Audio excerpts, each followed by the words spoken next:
really cool.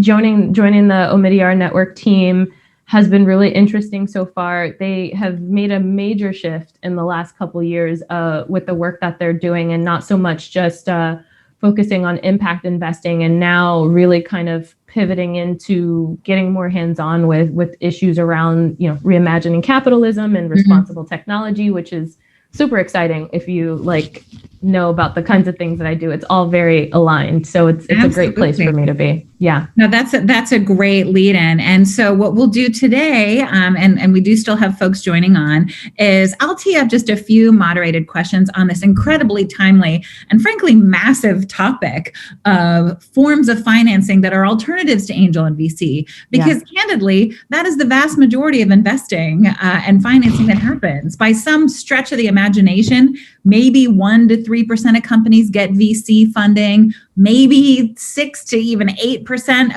of companies get angel financing, but well over 90% find alternatives. And certainly, some 2% of institutional funding goes to founders of color. So there's lots of room to explore alternatives, lots of room to improve those outcomes as well. But today we'll focus with you on a few alternative forms that include grants, that include revenue-based financing, and the sort of term of art of bootstrapping, financing through savings and revenues. Lots more we could discuss there, but just for a little extra context for those of you just joining the call, Aniyia is now a principal at the Omidyar Network, still serves as chair and founder at Black and Brown Founders. And I want to thank you again, Aniyia. In that capacity, you provided us with really great counsel as we were designing this program. So thanks again. It really is incredibly impactful. Aniyya's background spans operations, marketing, advising, and investing, major gifts in philanthropy. Her degrees are in music, business, and Italian, which I'd love to talk with you about another time. But just wonderful set of experiences that informs your perspective on a talk that you have called Zebras and Unicorns. So why don't you tee us up, maybe share with us a little bit of your perspective on exactly that phrase, and then we'll dive into specifics about these different forms of financing. Yeah, about zebras. So it's, sorry, my little microphone just came off. So let's see, I think it's hard to know, especially knowing that I have a degree in music and I studied Italian, all these other things. There's been a very interesting journey that got me to this point. And the music part was that there was a whole other life that I lived when I was, a classical and operatic singer, which is why I learned and studied Italian for a very long time. And there was a shift after I graduated from college into nonprofit fundraising and working in major gifts. And then really based off of me having met a guy who I decided I liked and is now my husband many, many years ago, got recruited to come to San Francisco and work at a startup. He's a software engineer. And then that actually was the start of me working in the tech industry. I started working in tech startups when I moved out here.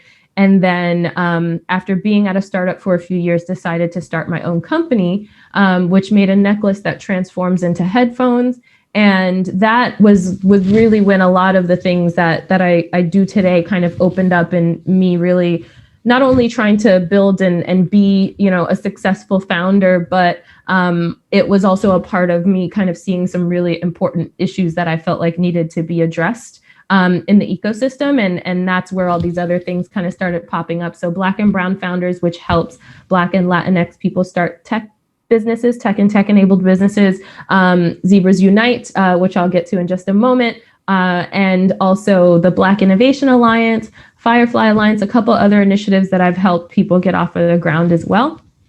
And now, like I said, I find myself at Omidyar Network working on the responsible tech team and helping people helping tech workers specifically and founders step into their power. And a lot of that has to do with envisioning the future and kind of a more offensive strategy to how we're going to kind of build the kind of tech ecosystem that we want to see and be part of.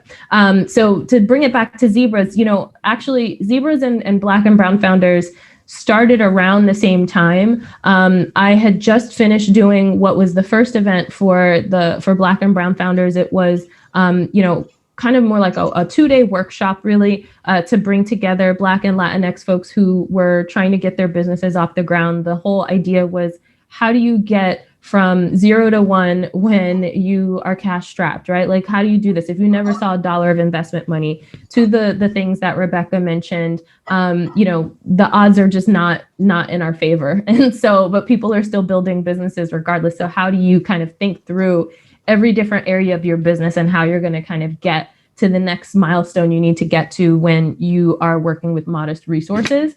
And that was one side of the coin. The other side of the coin, which came about because I had been, actually, like I had been following Mara and Jen, who are my Zebra co-founders. Mara, Jen, Astrid, and I started Zebras Unite. And I had been following them before we actually connected with each other, where Mara and I were both speaking at Design Week in Portland, and we were magnets to each other, and literally were at a speaker dinner and didn't speak to anyone else the entire night because we were talking to each other the whole time about all of the things that eventually became, let's do this thing together. Let's start Zebras Unite. So what Zebras Unite does is really hones in on capital, culture, community around startups, wanting to really help and catalyze a community of founders. It's an entrepreneur-led movement, and a lot of the things that bind us are a real desire to have more ethical and sustainable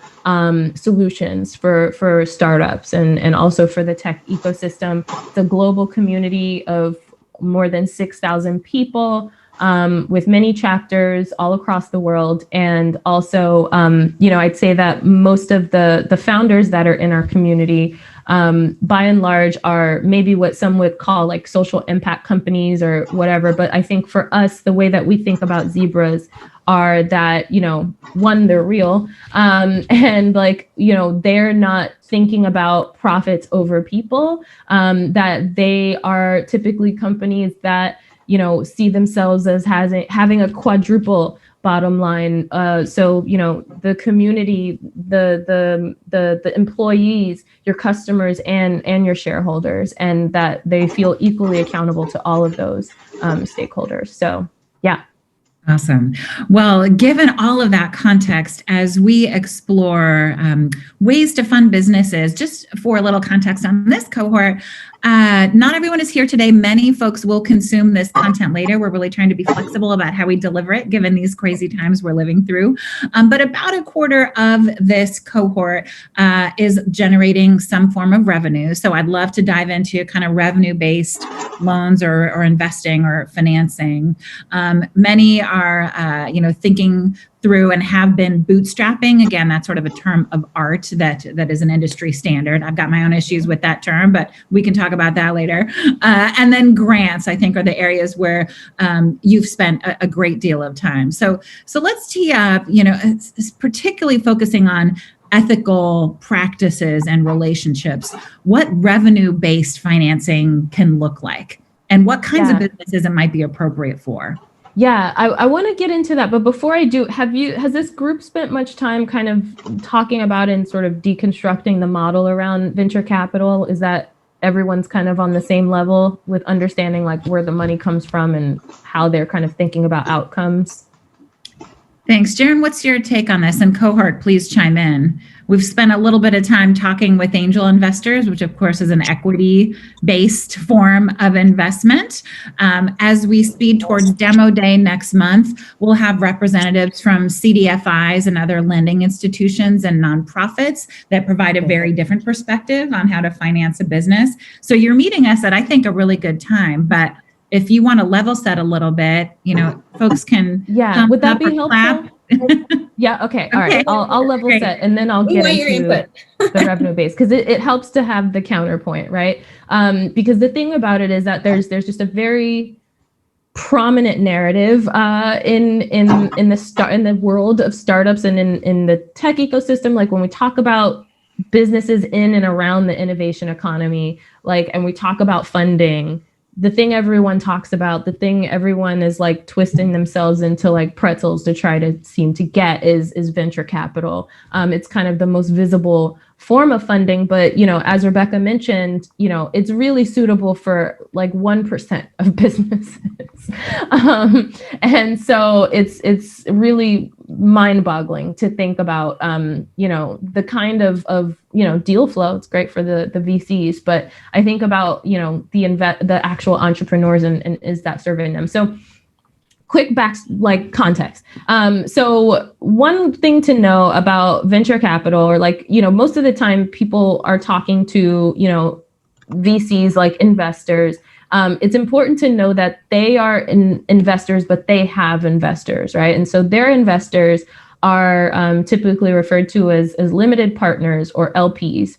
And these LPs typically are, endowment funds, from like universities, pension funds, foundations, really, really rich people. Like more or less this money tends to come from very, very, very large pools of money that are trying to beat the rate of inflation, right? Like if you just had, I don't know, $100,000 and you put it in a bank account, just a regular old bank account, and you let that bank account just sit there, you let that $100,000 sit there for 20 years.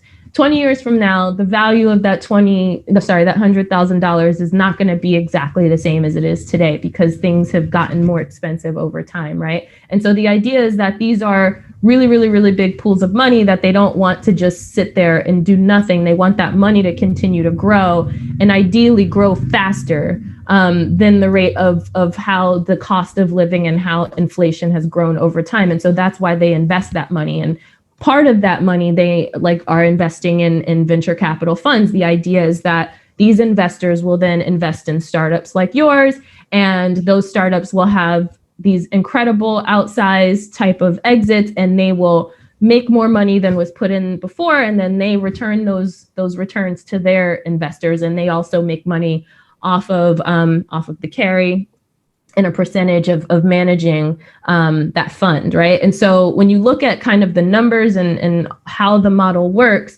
and I won't get into the weeds of that, I'd say like typically an LP is expecting a 3x return on what it is that they're investing into that fund. And the other thing is that, these exits that the investors are hoping for, the kinds of things that they're investing in, are expected to be, in the neighborhood of like $1 billion exits, right? If not larger. And so the things that end up being less than that are typically not really deemed successful, but it's a numbers game. Like it's a game of odds where they're already kind of banking on only one or maybe very few of the companies in their portfolios having the big $1 billion exit. They're actually expecting most of them to fail to meet that mark. And so that has a lot of different kinds of implications for the founders, and also for how the relationship between a founder and their investor might play out when they have taken, money in this kind of financing way. And I think that is where, Zebras likes to talk a lot about what the ramifications of that are, right? So one of those things is, the fact that a lot of people are expected to fail and going to fail. And there's a whole question about, especially when we know that over time, entrepreneurship has been on the decline, like, don't we want to try to have as many business owners be successful as possible? And that's why you'll hear a lot of VCs kind of say like, well, I sell jet fuel. I want to invest in the things that are going to be big things. But I think it also kind of erases like the reality of the fact that a lot of people, to, what Rebecca was saying, don't have money to just bootstrap and like people are broke. Look around us. It's COVID. There's we have record levels of unemployment right now. Folks just I'm just going to shake out, a couple $100,000, couple $1 million. That's like not a thing. And, when we look at bank loans, I think are kind of on the other end of the spectrum often, more traditional bank loan. One of the issues there is the kind of risk that it comes with, needing to have that security, like putting up collateral to be able to get that. Or also, again, going back to how much money do you have? What's your credit? Like all of these other things. And when you look at, venture capital and the way that it works, they're not doing credit checks by and large. This is, and I don't want to call it free money, but I mean, you have a fiduciary duty to make returns to your investor, but like people are not going to come and take your car. They're not going to take your house if like it doesn't work. This is a risk that they are willing to take on. And that is where I get into a lot of the kind of more philosophical and moral conversations around like the fact that the money, the pot of money and the way that it is deployed, being so inaccessible to so many entrepreneurs, I think does the public a disservice. And I think it stifles innovation in some ways. It makes it so that only a few people really get to play the game, and really get the opportunity to see where their idea and the talents of their team can take them, because they're often constrained by things that, you know, the other folks just are not. So that I think that that's really important context. I think one of the other things I will say is that I've seen happen a lot where there are startups that actually, you know, they raise venture capital, they have, you know, quite a bit of success. And we see a lot in the Valley, tech companies plateau in like the tens of millions of dollars of revenue. So typically, you know, investors want to see triple digit millions of revenue to feel like you are kind of ready to be, you know, unicorn status, or, you know, that you're going to IPO in some point in the future. And so getting over the hump of the kind of revenue that your company has to be making, and how that also plays into people having to raise more rounds, which means they're giving up more ownership of their company each time. It puts a lot of founders on this hamster wheel. If they're not able to kind of get over this hump, but the investors still feel like it's a really sound investment, there are, you know, instances where founders can be removed from their own company that they started once they lose the controlling share of their company. And that is a thing that is not uncommon. So there's all these different scenarios, you know, just making unscrupulous decisions to help you kind of get unstuck and get to that next plateau, and how you're building the product because you want it to be as, you know, viral or as, you know, widely adopted as possible, and, you know, taking some shortcuts in terms of the things that are going to protect your users, or I don't know, destabilize democracies. I'm talking about Facebook, right? Like these are all really important choices that people are faced with when they are basically having to weigh money. And the ethical thing always kind of gets like shoved under the bus, right? So that is a lot of the reason why, you know, Zebras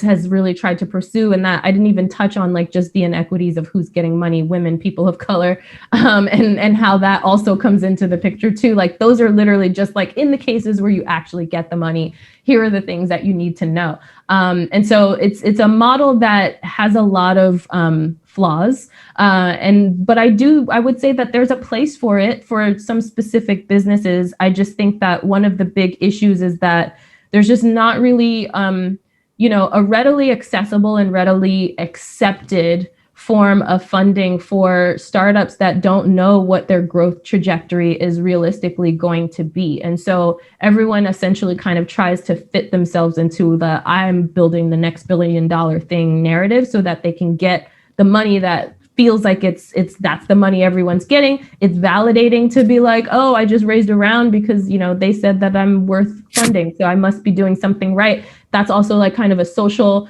virtue signal that a lot of people want to have. They feel like that's going to make them more successful. So it just kind of creates this machine that I think, you know, very few people stop to question and really think about, is that really serving this ecosystem at large in the way that it should? So now that I've laid that out, does anybody have any questions about that before I get into the revenue-based stuff? Brandon, I want to come back to yours in a little bit as time allows, but such great perspective there. And I think that what you've outlined, among other issues, is there's a disproportionate amount of ink spilled on venture investing. There's a very narrow definition of success. And some of the downsides are ceding both ownership in terms of equity and ultimately control over your business. And you get into this trap of the funding being an end to itself instead of a means to an end. So lots to unpack and for everyone here to consider. While there are so many opportunities to broaden a definition of success, think about innovating, creating meaningful jobs, creating intergenerational wealth. And there's lots of other ways to get there. So for the moderated portion of this session, I'd love for you to at least tee up, you know, some of what those other forms of financing are. You've identified revenue grants and bootstrapping. So if we could sort of quickly cover those and then dive into questions from the cohort, that would be fantastic. Yeah. So, okay, so let's talk about the revenue base. So I am a scout. In fact, I'm a verified scout even for NDVC, which is, clearly I'm biased because Bryce, who is the person that runs NDVC, was actually one of the first people that helped supported Black and Brown founders and helped us get the organization off the ground, and has been just a very big, advocate of the work that we've done there, and also of Zebras as well, obviously. And so I've had a chance to work with Bryce. I think that he is one of the very few investors. There are some other ones that are doing revenue-based investments, but when you look at them next to the entire ocean of people who are VCs or trying to be a VC in the more traditional model, there's just not enough kind of Bryces out there. And I think one of the things I admire about what NDVC is doing is that he's also kind of trying to bring up a new class of investor. He's trying to make more investors like him, which is why he created the Scout program and doing it the way that he is doing it, and has really tried to he's built really a kind of a community of people who are interested in exploring what's beyond VC the way we think of it. So revenue-based investments, I'm going to kind of go off of, the way that NDVC sort of thinks about it. So in the way that they invest in companies, and the way that he's screening for companies is a bit different, right? He's looking at companies that, that they're looking at companies that they believe that are on the path to profitability, right? The way that he likes to talk about it is that they fund real businesses, and that it's not necessarily, this kind of heat-seeking exercise of what's going to be the next big thing. But when you're looking at the opportunity, when you're looking at the signs of what the organization has been able to do to date, do you feel like they're going to be able to really continue to grow this, and that profitability is something in the future, and that they're not going to be out here raising around and around and around and around, but that this investment that they're going to get, which if I'm remembering correctly, their check sizes are between 100K and $1 million, that they're going to basically, that might be the only investment they need between where they are today and where they're going to be maybe a few years into the future, and that's going to start to kind of pay itself back. So the way that they do structure the actual investment is in a way where, they obviously send you the money, but on paper, they buy some equity in your company, kind of not too dissimilar from the way you would think about a traditional VC investment. But what happens is, and there's like a maturity date, almost like if you think about convertible notes, how, there's a point where that either converts into some shares of the company, or that converts into a loan, basically, that you have to pay back. But there's a maturity date. And then once that happens, the founder is essentially paying back a percentage of the revenue that they're generating, that is kind of building up the returns for the investor. So, he's not looking for a 10x or more return like the traditional VC is looking for in most cases. He's looking at maybe a 3 to 5x kind of return on what it is that he invested. But instead of waiting for an exit to happen, it's after that maturity date, some amount of money starts to come back. And I think there's kind of a negotiation a little bit about what percentage of that revenue they end up, taking until that kind of hits that number. And so over time, almost like the way that you think about buying a house, right? When you are buying more equity and you're getting more equity, the more you pay off your house. It's as you continue to pay, make the returns to your kind of revenue-based investor that has invested in you, you are buying back your equity, and you buy that back down to 1%. They hold on to 1%, beyond that, so that if you do have some kind of a big exit or whatever, they still get to participate in that. But 1% seems like a pretty reasonable percent compared to 51% over time. So it's giving you the opportunity to remain and have continue to have optionality in your business, and to continue to have control over your business, and to be able to think a little bit more practically as you would about how your cash flow is working, and really be thinking about, how do you make the product that actually makes money? Because also, to Rebecca's point, I think one of the issues that we see happen way too often with venture-backed companies is like fundraising becomes their business model. Like they find themselves in search of a business model that actually will get them to profitability. Like those companies still also have to, like, contrary to what we've seen with Uber and Lyft, those companies do eventually have to be able to like make more money than they spend. Otherwise you will not stay in business. That is how businesses work. So yeah. A couple of questions along those lines. We have one from Jude. That's a great segue. I'll get to you in 1 second.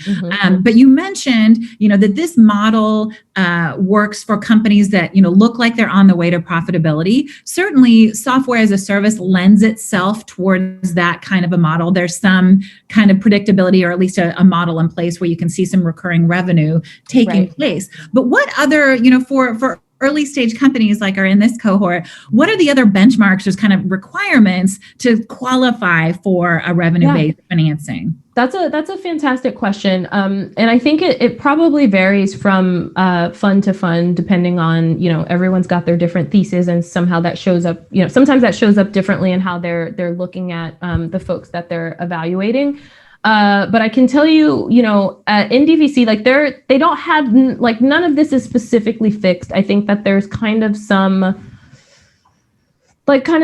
frameworks. Like he's definitely got a way that he's evaluating these deals. But I'd say that commonly, like if you're doing at least $10,000 a month in revenue, like that is something that like is an easy, like, okay, let's go to the next stage and talk a little bit more about what's happening here. So it's not necessarily like you have to be making like $1 million a month. But it's like, it's an understanding that, okay, this is where you are today. Now let's look at all the other signals that show that like your margins are going to be healthy to be able to continue this growth, that you are growing. And it doesn't mean that you have to be like exploding month over month in the same way that you would need to be when you're going to see, I want to see your numbers doubling every month. I think that there's a little bit more patience built into the model than you would see with a traditional VC backing.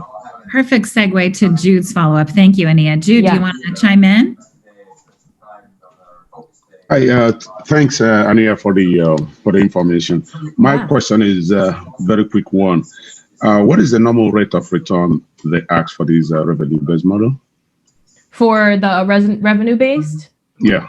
I believe it's somewhere between 3 to 5 times what they invest, if I'm not mistaken. No, I mean, I'm thinking it's more of tied to interest, like a loan kind of, right?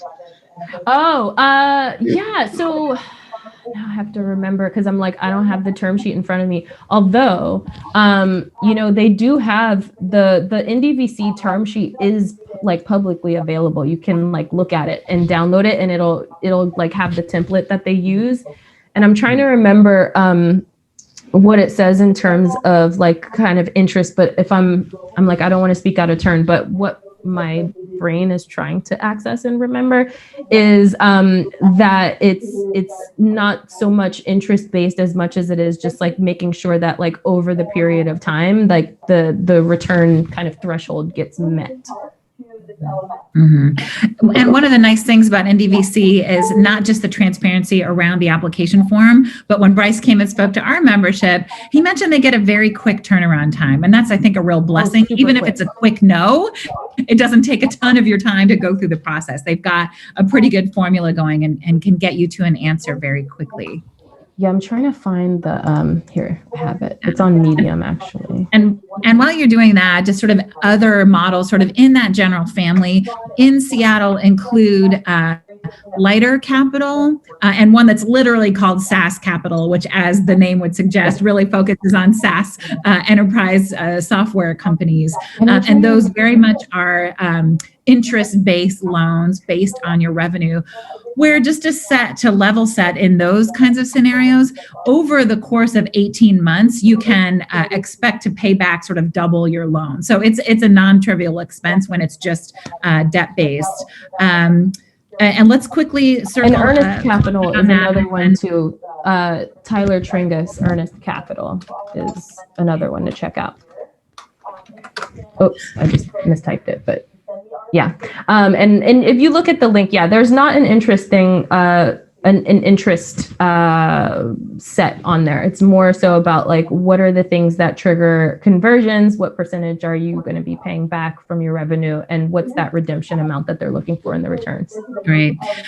So as we explore this broader universe of alternative financing options, about a quarter of this cohort is generating revenue. Let's make sure we're addressing kind of the other 3/4 of the group Yes. that's free revenue. Yes. Abiola, thank you for the question there. And a couple of the areas you wanted to dive into include bootstrapping and grant funding. So let's tee those up and then get back to questions from the group. Yeah, and I'm knowing now that what I know about the cohort here, I'm also happy to kind of, if folks have like a specific thing that they're interested in hearing me kind of talk about, I'm happy to try to address and do that. So to the bootstrapping end, we at Black and Brown Founders, we have a bootstrapping boot camp that's really kind of like helping people get through the earliest stage. Like we work with people at the like idea to launch and like a little bit beyond that mostly. And then, that's the chasm that we see most of the Black and Latinx founders having a really hard time crossing, is like getting from the I want to do the thing to the like I am now doing the thing and starting to make money from it.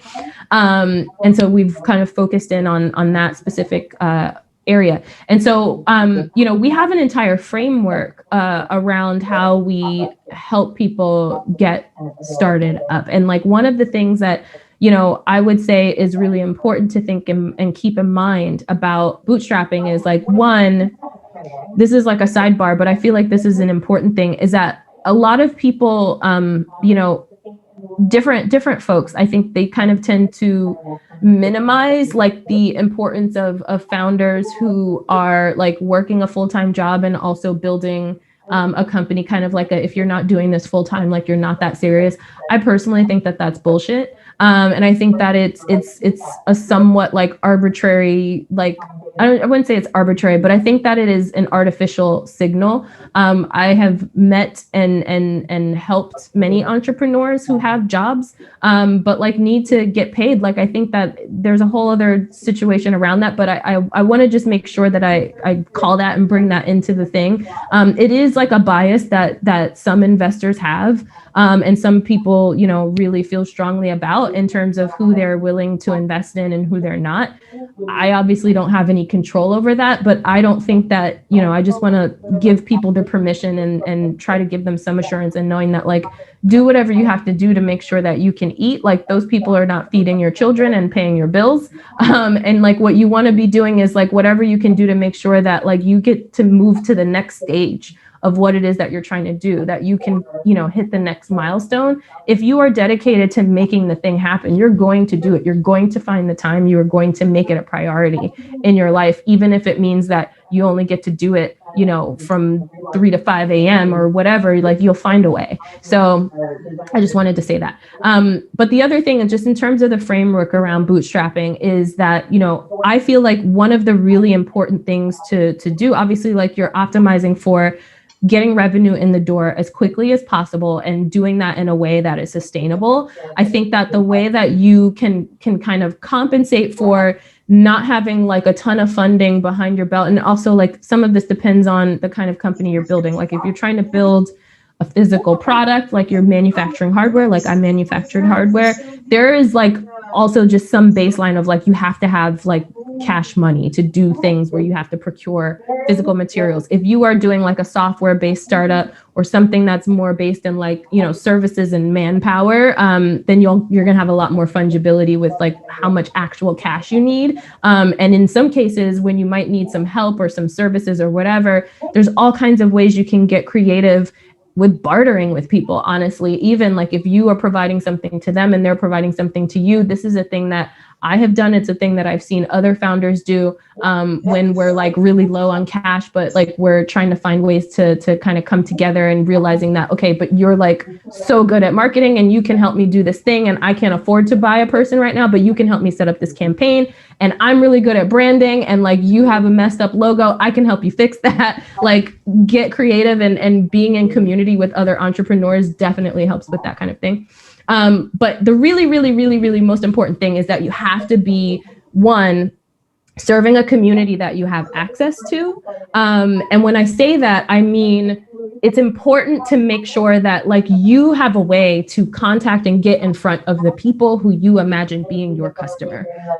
If you do not, how are you going to do that? Like there is no, I like do like Facebook and Instagram ads are like not going to be a substitution for not having access to the people that you need to serve. Because one of the other things that I think is really, really key when you're bootstrapping is collecting information like from that person about, you know, the profile of that person, like through doing interviews with people. And I personally really encourage people to do like if you can't do face-to-face because COVID, like video interviews with people to understand the problem and like how are they thinking about it, how are they talking about it, how, because you know, if you're building a business, you're solving a problem, right? Like that is, people are paying you to solve a problem for them, and so you really have to become intimately familiar with that problem in the way that this person is experiencing it and thinking about it and talking about it. Like, what are they putting in Google? What are they saying in their prayers to come and like fix this thing for them? And you only really understand that by having a conversation. So I even like discourage people to like, unless it's like an absolute last resort, don't do like, you know, a survey monkey or whatever, like set up a phone call and like have a conversation, like listen to all the little nuanced kind of like things in their voice and like how they're answering your question, to really try to understand and collect that information and synthesize that. And then there's a whole process we have in our boot camp that helps people basically map out that opportunity, like how they're experiencing pain, at what stages of the process they're experiencing that, what other solutions are out there, what are they doing right now to try to address that, because that's your competition. Like even if whatever it is that they're doing as a solution is like, you know, duct tape and a pen and paper, that's still your competition. And if that works for them, if it's not painful enough, they're not going to like pay you money and you're not going to have a sustainable business. All of these are things you really have to understand. So this is why I think it's important for you to be serving a community that you have access to, because you want to be able to get as much information from them as possible. You want to be able to have a relationship with them. And then after you actually build the product and the solution is launched, then you have already the group of people that you're going to be selling it to, not your friends, I would also say, because your friends are not your customers. They're going to want you need people who don't want the friends and family discount. You can't build your entire sustainable business just off of friends and family discounts. Absolutely. So yeah. No, that's great insight on bootstrapping, whether that means you are keeping a day job or consulting on the side. Love the tip around bartering. That's brilliant. Yeah. And then, you know, certainly the closer you can be to authentically accessing your customers, the faster you'll get to revenue, and revenue can be the best form of fundraising for your business. So yes. Great insights. Abiola, exactly. I want to acknowledge your question, but not put you on the spot. You had asked that we talk about other funding options. We can dive into grants. You know, there could be a whole other session on crowdfunding, crowd lending, all of that. So either chime in, please, Abiola, or mention in the comments if there is a particular form of financing in which you're interested. That would be helpful. Well, you answered my question, but more specifically, I wanted to know if there's a trajectory that, you know, in terms of funding that you climb through. For right now, I've actually, I want to say about 15K in grants over the past few months is what I've raised. And now as we move to testing out our MVP, I'm curious if there's a trajectory, like the next stage would be maybe looking to crowdsourcing, and then from there moving into contacting someone like NDVC. And just to get your thoughts on how to move through that ladder, and if there's a ladder, if I'm imagining that possibly. Yeah. So I would love to hear your thoughts on that. Yeah. So I think grants. Okay, so like I'll touch on grants, and then it sounds like maybe I'll touch a little bit on crowdfunding after that. Is that helpful? Absolutely, yeah, that's perfect. Okay. That'd be very helpful. Cool. So grants are great because grants are the closest thing to free money that like is in the whole spectrum of options. I think that grants are an interesting monster though, because I mean, like really, there's no funding option that's like, oh, it's all upside and like no downside. Like even in the ones where you have like, people are giving me money that I do not have to worry about paying back, or they're not looking for a return on this, like a grant or even some forms of crowdfunding, that typically like you have to make up for that in like blood, sweat, and tears.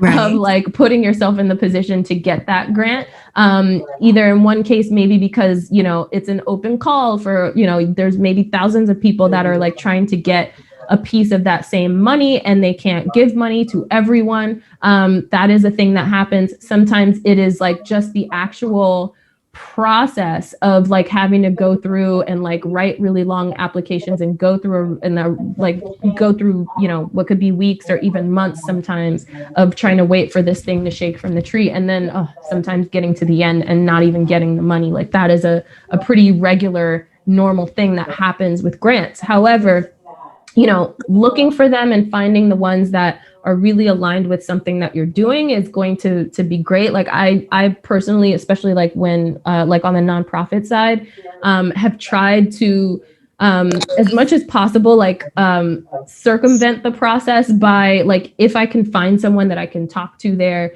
and get a sense of like how they're thinking about the different pots of money that they have. Like some are very rigid about like the process. You have to go through this application process, but sometimes, particularly when you're able to build up a rapport and relationships with people all the time, like also, I don't know if this is a thing that you guys have already talked about, but like relationships are the real currency of business. And so you should always be like working on your network and growing your connections, and making inroads and collecting people, because you never know when you're going to need them, is really important. So like, doing relationship building with the people who hold those kinds of pots of grant money that you want access to is going to be really helpful. And I think the other thing I would say is like trying to get creative and thinking strategically about that in the ways of,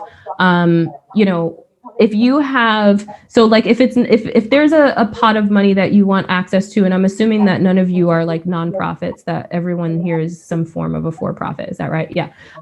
Then, finding a nonprofit that could be a fiscal sponsor for you, that might allow you to go after some targeted money that your solution is addressing, is another strategy to try. And I think it very much depends on the business that you're building, but just to give you a little bit of a framework. So like foundations typically can't give money directly to for-profits. There's some exceptions when they have like really special kind of like business structures, like Omidyar actually can give both for-profit and nonprofit like money, but it has like a whole Swiss Army knife like legal structure that allows it to do that.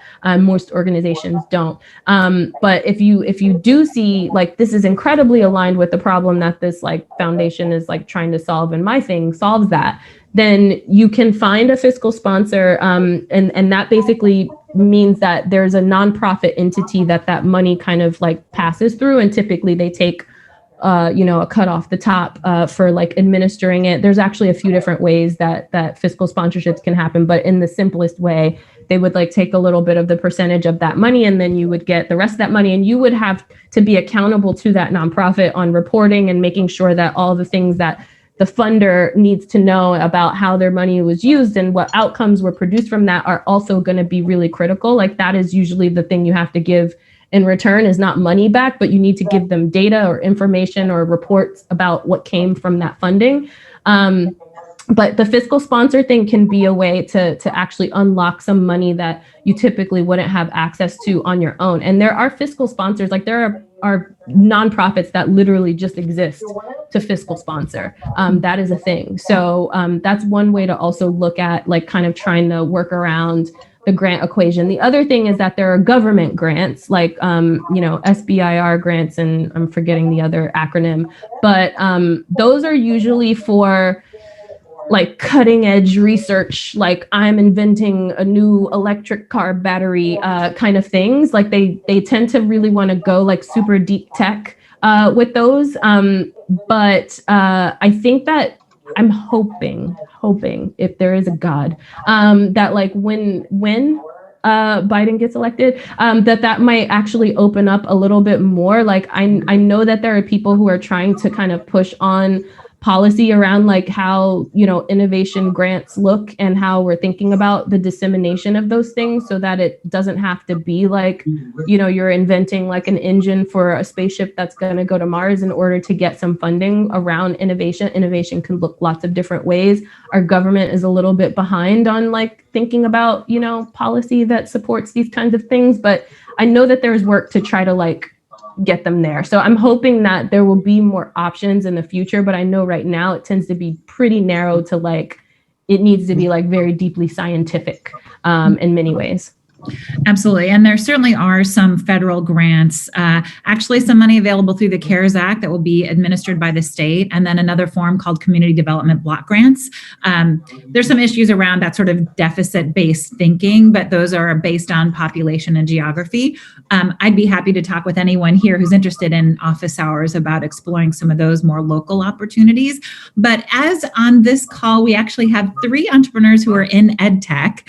I was wondering, in addition to that great tip around seeking a fiscal agent, if you might have any recommendations about the kind of businesses that tend to be well aligned with grants, and then we can sort of follow the EdTech path as time allows.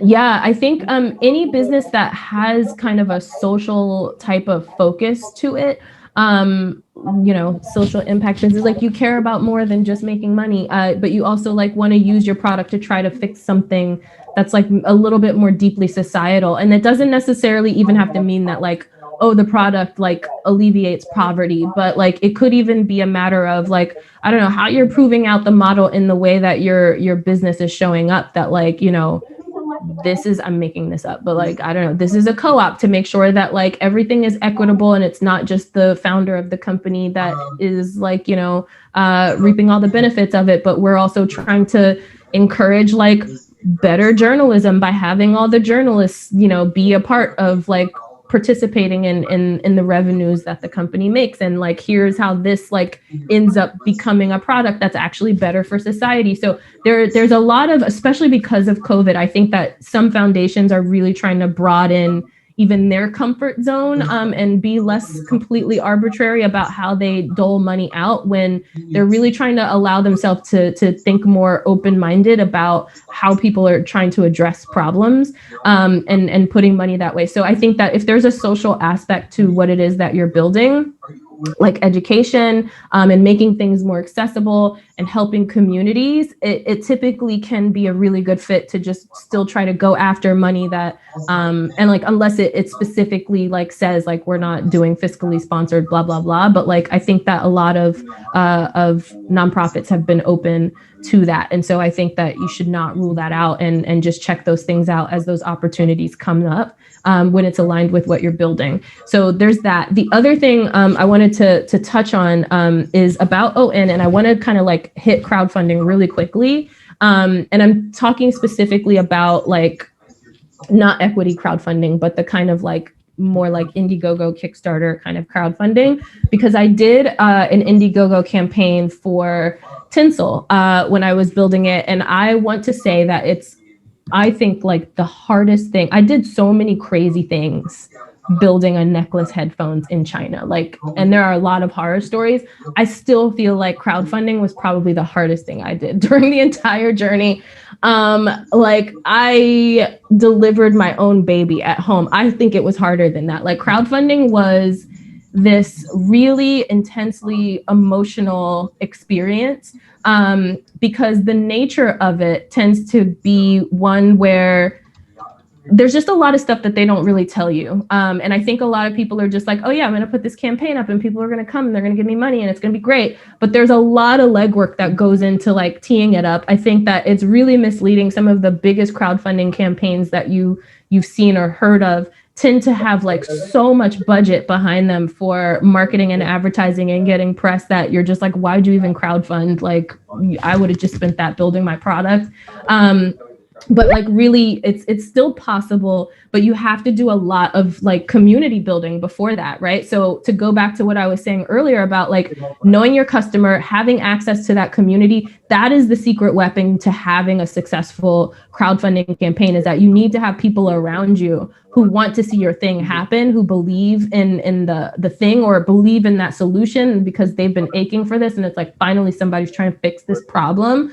And them just knowing that you exist, so then they can show up and contribute to that. But like the part that was really hard about it was not even like, you know, trying to get some folks. And they say typically like you want to have, and this might sound crazy, but they're like, if you can have 30% of whatever your goal is, whatever your public goal is, already kind of like secured through like back channeling, so that literally like when you open it up, you basically message those people and they give the first 30%. So then when you more broadly start marketing it, there's a whole psychological game that happens, which is just probably part of like the human psyche, but it's just kind of like, oh, people have already been giving to this. This must be legit. Like soon as people start to feel like the thing is going to be successful, it makes them want to give money to it. So there's a whole kind of like judo you kind of have to do to make it look like a promising campaign. Nobody likes giving to the like, oh, they only got $5 like campaign. So the back channeling with the community of folks you've built up, having them be kind of like your soft launch, and then doing a broader, more public launch tends to be more successful. But the thing that is really crazy is that then you end up with this like huge crest, like you get this big surge in the very beginning. And then after the first few days, first week, whatever, it just like drops off. Like it's like up and it's down. And then it's like this U-shaped curve, right? And like you sometimes can like really drum up a lot of support before it's like, oh, it's ending, it's the last chance. And then like you'll see some increase happen, but it was so hard because it just was like in the doldrums of this campaign where, you know, there was maybe like 1 or 2 days where we would get like one contribution, right? Like, and I mean, mind you, this is like, we did, I think, a 30-day campaign, and it's like me going online, like refreshing the thing like multiple times a day. And it's just like, it's emotionally so draining and so hard. So just do all of the legwork you can before you launch to just try to make sure that the campaign is set up for success. I think way too many people expect that they're going to launch the campaign and then magic is going to happen. Like you got to make all the magic happen yourself behind the scenes, because like crowdfunding is like 90% like FOMO and like creating that FOMO and creating this like idea in someone's head that like everyone is into this and I want to be part of it. Like that is the thing. So yeah. Absolutely. You create that magic behind the scenes before the campaign ever launches. Exactly. Well, and yeah, in just the couple minutes we have left, there has been some interest from this group in hearing about the OMDR perspective on grant making, particularly in this time when there is an opportunity to provide grants to for-profit mission-driven companies. So could we get your elevator pitch on the OMDR philosophy? Yes. So I was saying before that it's changed dramatically, and there's still like, you know, pieces of it that are getting put together. But, you know, so ON has really pivoted to this place of like, we have these points of view of like what needs to be happening to create a more like equitable, just, inclusive, successful kind of society. And so it's broken out like there are two like main areas, and there's a third one that's kind of emerging, but it's not like really officially an impact area yet. But it's so it's reimagining capitalism, and that there, if you go to the ON website, you can see there's an entire kind of like like a lot of details that we just put out maybe last month about kind of what we mean when we talk about reimagining capitalism and what are the pillars of how we think about that. And then there's responsible technology, which has a lot of tentacles around like, you know, platforms and power and security and data rights, and also some of the work that I'm about to get to doing too. But the way that ON funds is like they don't even really look terribly hard at like, is it a for-profit or is it a nonprofit? Because like I said, it has a format that allows it to invest in both. And it's looking at within the different theses, hypotheses that they have, because what they've pivoted to is like basically becoming a learning organization and an organization that's trying to kind of influence the world in to create positive outcomes that are like going to help more people and empower more people. And so they have these things, they call them like work streams, which are sort of like these like sub kind of ideas or theories of change that like tie up to this impact area.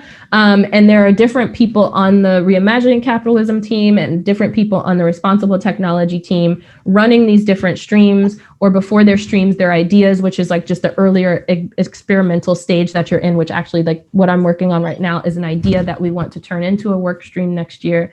And what they're looking at is essentially like finding missing pieces of a puzzle of like a larger thing that they're trying to do. I think like where Owen like is still like lacking and trying to fix, like trying to catch up, is that it's not really doing, I think, a great job of like communicating externally like what all of those work streams are and like what are the different like levers that we're trying to pull that are under these like larger tents, so people can know like, oh, I'm building that, I want to like, let me talk to you. But I think that they're going to get better at that in the next 6 months as they kind of continue to sort of refine some things strategically.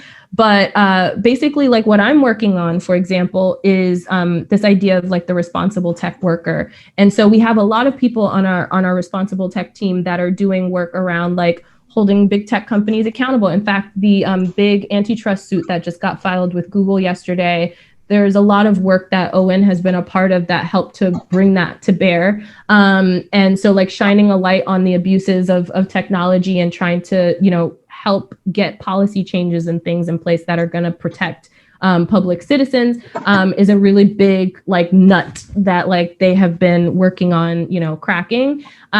Where Sarah, who's my kind of counterpart, and I have been looking is at the offensive strategy instead of the defensive strategy. We are looking at like, what does it look like to kind of build the thing? Like we're looking at like collective action. We're looking at how do we start to like basically bring people together to kind of create the alternate thing that we actually want to be living in and working in and doing, as we see that as kind of like a way of also neutralizing like the outsized power that big tech companies have, is that we believe that there's power in people, and how do we start to bring those people together and get them to work in collaborative ways to start to create solutions together. And so a lot of the things that we've funded just to kind of like be in this experimental space have been things that tie culture and technology together, and like identity and technology together, as well as you know, looking at research around like toxicity and harassment, looking at research around ethics, and like trying to understand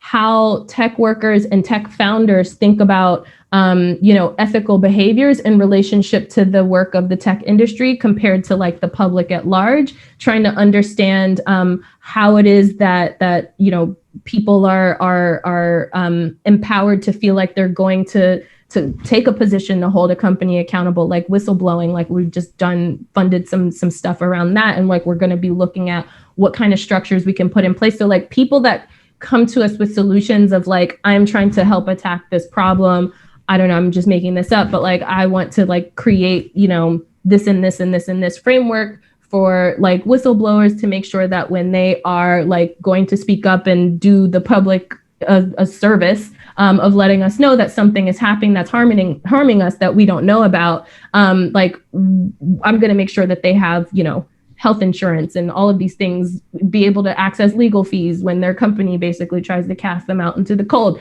So these are just really interesting kind of problems that we're getting to work on. But each way, like the way that we're looking at funding things, it's typically like this is a piece of the puzzle that fits this like larger theory of change that we're trying to push on to make the tech industry like live up to its promise, or to make capitalism something that works for more people. And then a new emerging area is around pluralism, which is really kind of sort of the banner of like togetherness and like making sure that there is a society that we're building where it's not just about tolerating each other, but we are able to kind of see and leverage the robustness of what everyone brings to the society that we live in.